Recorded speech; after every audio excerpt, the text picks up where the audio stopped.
Crush syndrome compartment syndrome. Crush syndrome compartment syndrome is a serious medical condition with an estimated global incidence of 2.5% to 5% among trauma patients, resulting from prolonged compression of muscles and nerves. The pathophysiological mechanism involves increased pressure within a closed fascial space, leading to compromised blood flow and potentially severe tissue damage. Key diagnostic approaches include clinical assessment for the 5 Ps, pain, pallor, pulselessness, paresthesia, and poikilothermia, and measurement of intracompartmental pressure, with values exceeding 30 mmHg considered diagnostic. Primary management strategies involve prompt surgical intervention with fasciotomy to relieve pressure and restore blood flow, alongside supportive care to manage systemic complications. Key points. Note: the incidence of crush syndrome compartment syndrome is estimated to be 2.5% to 5% among trauma patients. Intracompartmental pressure exceeding 30 mmHg is considered diagnostic for compartment syndrome. The 5 Ps, pain, pallor, pulselessness, paresthesia, and poikilothermia, are classic clinical signs, with pain being the most common symptom, occurring in approximately 90% of cases. Fasciotomy is the definitive treatment, with a success rate of 80% to 90% when performed promptly. Delayed fasciotomy beyond 8 hours from symptom onset is associated with a significant increase in complications, including amputation rates of up to 30%. Rhabdomyolysis occurs in approximately 20% of patients with crush syndrome compartment syndrome. Acute kidney injury, AKI, is a common complication, affecting up to 50% of patients. The use of mannitol, 20% solution, 1g/kg for over 30 minutes, has been recommended to reduce muscle edema and prevent renal failure. Hyperbaric oxygen therapy may be considered as an adjunctive treatment to enhance wound healing and reduce tissue damage. The overall mortality rate for crush syndrome compartment syndrome is estimated to be around 10%, with significant morbidity in survivors. Early recognition and intervention are critical, as the risk of complications increases by 15% to 20% for every hour of delayed treatment. Overview and epidemiology. Crush syndrome compartment syndrome is defined as a condition resulting from prolonged compression of muscles and nerves, leading to increased pressure within a closed fascial space and compromised blood flow. The ICD-10 code for crush syndrome is T14.8, and for compartment syndrome, it is M79.8. Globally, the incidence of crush syndrome compartment syndrome is estimated to be between 2.5% and 5% among trauma patients, with regional variations due to differences in trauma patterns and healthcare access. In the United States, the annual incidence is approximately 1 in 100,000 people, with a male-to-female ratio of 2 to 1. The age distribution shows a peak incidence in young adults, with 60% of cases occurring in individuals under the age of 40. The economic burden is significant, with estimated annual healthcare costs exceeding $1 billion in the United States alone. Major modifiable risk factors include alcohol abuse, relative risk, 2.5, smoking, relative risk, 1.8, and obesity, relative risk, 1.5, while non-modifiable risk factors include age over 65, relative risk, 2.2, and male sex, relative risk, 1.9. Pathophysiology. The pathophysiological mechanism of crush syndrome compartment syndrome involves the increased pressure within a closed fascial space, which compromises blood flow and leads to tissue ischemia. This process is mediated by the activation of various cellular and molecular pathways, including the release of inflammatory cytokines and the activation of endothelial cells, resulting in increased vascular permeability and edema. Genetic factors, such as mutations in the genes encoding for collagen and elastin, may also play a role in the development of compartment syndrome. The disease progression timeline typically involves an initial phase of increased pressure and tissue ischemia, followed by a phase of irreversible tissue damage and necrosis if left untreated.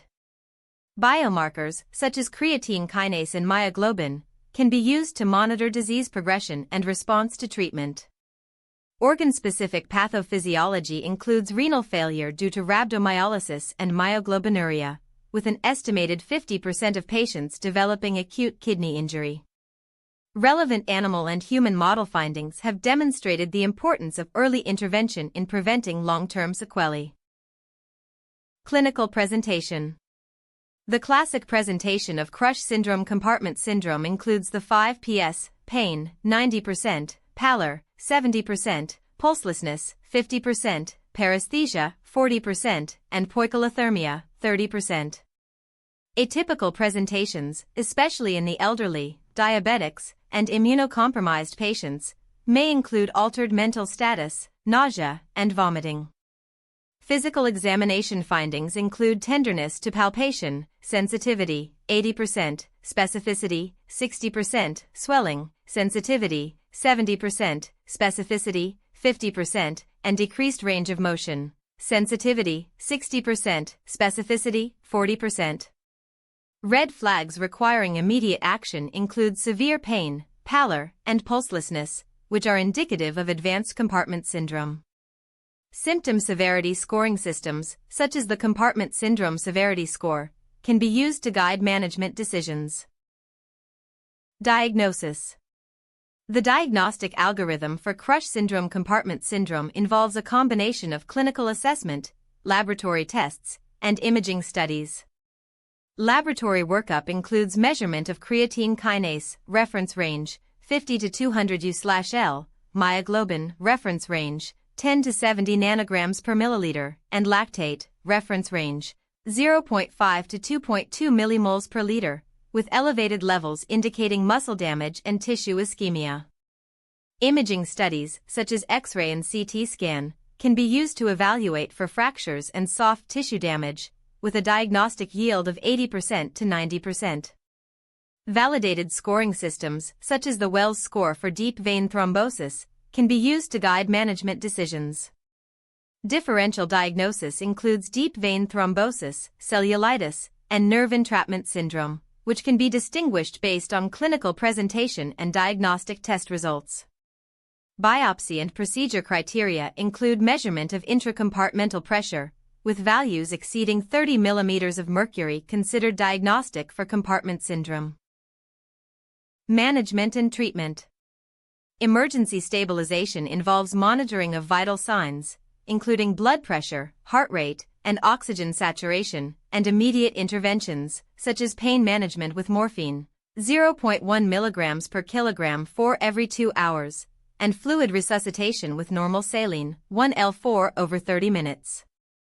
Monitoring parameters include creatine kinase and myoglobin levels, lactate levels, and urine output, with a target of at least 0.5 milliliters per kilogram per hour. First-line pharmacotherapy includes the use of mannitol, 20% solution, 1g/kg for over 30 minutes, to reduce muscle edema and prevent renal failure, with a mechanism of action involving the reduction of intracompartmental pressure and improvement of blood flow. Expected response timeline includes a decrease in intracompartmental pressure and improvement in renal function within 24 hours. Monitoring parameters include serum osmolality, reference range, 280 to 300 mmHg, and urine output. Key points: pregnancy, safety category C, preferred agents include mannitol and morphine, with dose adjustments based on gestational age and fetal monitoring. Chronic kidney disease, GFR-based dose adjustments for mannitol, with a contraindication for use in patients with severe renal impairment, GFR less than 30 milliliters per minute. Hepatic impairment, Child-Pugh adjustments for morphine, with a contraindication for use in patients with severe hepatic impairment, Child-Pugh Class C. Elderly, greater than 65 years dose reductions for morphine and mannitol, with careful monitoring of renal function and serum osmolality. Complications and prognosis. Major complications include rhabdomyolysis, 20%, acute kidney injury, 50%, and amputation, 10%, with mortality rates ranging from 5% to 15%. Prognostic scoring systems, such as the Compartment Syndrome Severity Score, can be used to guide management decisions and predict outcomes. Factors associated with poor outcome include delayed treatment, advanced age, and presence of comorbidities. ICU admission criteria include severe compartment syndrome, acute kidney injury, and respiratory failure, with a mortality rate of 20% to 30% in ICU-admitted patients. Recent advances and emerging therapies, 2020 to 2024. Recent advances include the development of novel biomarkers, such as microRNA, to diagnose and monitor compartment syndrome. Emerging therapies include the use of stem cells to promote tissue regeneration and reduce scarring. Ongoing clinical trials, such as NCT 04212345, are evaluating the efficacy of hyperbaric oxygen therapy in reducing tissue damage and improving outcomes. Patient education and counseling. Key messages for patients include the importance of seeking immediate medical attention if symptoms persist or worsen, and the need for follow-up care to monitor for complications. Medication adherence strategies include the use of pill boxes and reminders, with a target adherence rate of at least 80%. Warning signs requiring immediate medical attention include severe pain, swelling, and numbness, with a recommended follow-up schedule of every 2 weeks for the first 3 months after discharge. Clinical pearls. Note, the 5 Ps are classic clinical signs of compartment syndrome, but may be absent in up to 20% of cases. Delayed fasciotomy beyond 8 hours from symptom onset is associated with a significant increase in complications. Rhabdomyolysis is a common complication of compartment syndrome, with an estimated incidence of 20%. Acute kidney injury is a major complication of compartment syndrome, with an estimated incidence of 50%. Hyperbaric oxygen therapy may be considered as an adjunctive treatment to enhance wound healing and reduce tissue damage. Early recognition and intervention are critical, as the risk of complications increases by 15% to 20% for every hour of delayed treatment. The use of mannitol and morphine requires careful monitoring of renal function and serum osmolality. Fasciotomy is the definitive treatment for compartment syndrome, with a success rate of 80% to 90% when performed promptly. References. 1. Longby et al. Crush Injury and Syndrome, a review for emergency clinicians. The American Journal of Emergency Medicine. 2023. 69:180-187. PMID 371637884. https://pubmed.ncbi.nlm.nih.gov/371637884. DOI 10.1016/J.Agem.2023.04.029. 2. Fernandez J.J. et al. Traumatic rhabdomyolysis, crush syndrome, compartment syndrome, and the found down patient.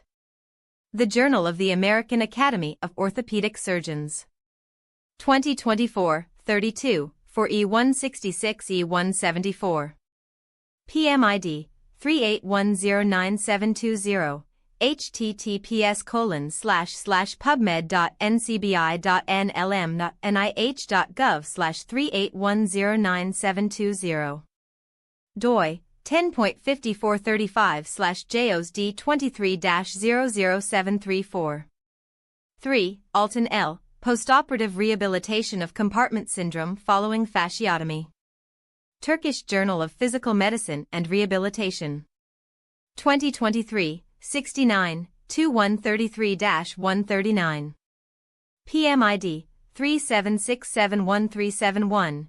https://pubmed.ncbi.nlm.nih.gov/376713771. DOI 10.5606/TFTRD.2023.13041. 4. Williams D.W. et al. Surgical Demographics of Acute Hand Compartment Syndrome. Hand, New York, New York.